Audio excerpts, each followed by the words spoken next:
ഇസ്ലാമിക ഭരണവ്യവസ്ഥയായ ഖിലാഫത്ത് വ്യാജമായി സ്ഥാപിച്ചിരിക്കുകയാണ് IS എന്നും ഇവരെ കൊടും ഭീകരരായി മാത്രമേ കാണാനാകൂവെന്നും സമസ്ത സെക്രട്ടറി കോട്ടുമല ബാപ്പ് മുസ്ലിയാർ പറഞ്ഞു. അങ്ങനത്തെ ഒരു സമ്പ്രദായം തന്നെ ഇസ്ലാമിലില്ല. ഒരാൾ സ്വന്തം ഞാൻ ഖലീഫയാണ് എന്ന് പറയുന്ന ഒരു സമ്പ്രദായം തന്നെ ഇല്ല. അതിനെ ശക്തമായി നേരിടാൻ അതിന് നന്നായി ക്യാമ്പയിൻ നടത്തണം. ISൽ ചേർന്നവർക്കെതിരെ ഭരണകൂടം ശക്തമായ നടപടി സ്വീകരിക്കണം. എന്നാൽ നിരപരാധികളെ വേട്ടയാടരുതെന്നും അദ്ദേഹം പറഞ്ഞു. ഇസ്ലാമിന് നിരക്കാത്ത ISനെ എതിർക്കാൻ മുസ്ലിങ്ങൾക്ക് വലിയ ഉത്തരവാദിത്തമുണ്ടെന്ന് ജമാഅത്തെ ഇസ്ലാമി കേരള അമീർ MI അബ്ദുൽ അസീസ് പറഞ്ഞു. ഞങ്ങൾ മനസ്സിലാക്കുന്നത് ഇതിൻ്റെ പിന്നിൽ ഗൂഢമായ സാമ്രാജ്യത്വ അജണ്ടകൾ ഒളിഞ്ഞിരിക്കുന്നുണ്ട് എന്നാണ്.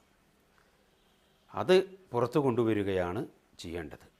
കേരളത്തിലെ മുസ്ലിം സംഘടനകൾ ഇത്തരമൊരു സാഹചര്യത്തിൽ ഇതിനെ വളരെ ഗൗരവത്തിൽ കാണുകയും അതിനെതിരായ ശക്തമായ ബോധവൽക്കരണം നടത്തുകയും ചെയ്യേണ്ടതുണ്ട്. മീഡിയ 1 കോഴിക്കോട്.